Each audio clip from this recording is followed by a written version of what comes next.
Great morning! Welcome to my vlog. I am your agent Krasha at kapitbahay dito sa Lancaster, New City. For today's video, kasama ko si TL Cela at pupunta kami sa KS23 dito sa Lancaster dahil meron tayong client na magta-turnover ng kanilang bahay ngayon. At ito po ay Alice and Lat.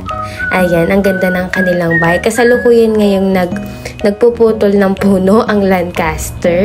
Sa mga homeowners natin, syempre, ito yung the best feeling na i-accept mo na yung bahay na pinaghirapan mo after mong hulugan yung down payment.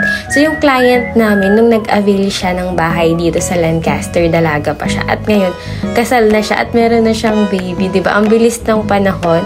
Napakaganda ng nakuha nilang islat dahil Alice and Lat yung nakuha po nila.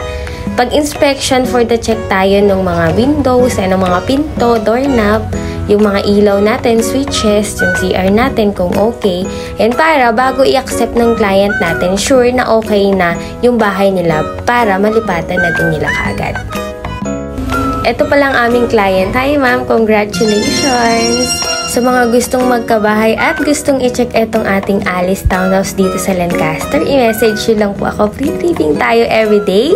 Ang ating Alice ay pwedeng ipasok sa Pag-ibig Financing, Bank Financing, or In-house Financing. Sa may mga questions po, i-message nyo lang po ako sa akin na Facebook account or sa akin pong number. Thank you for watching. Bye-bye!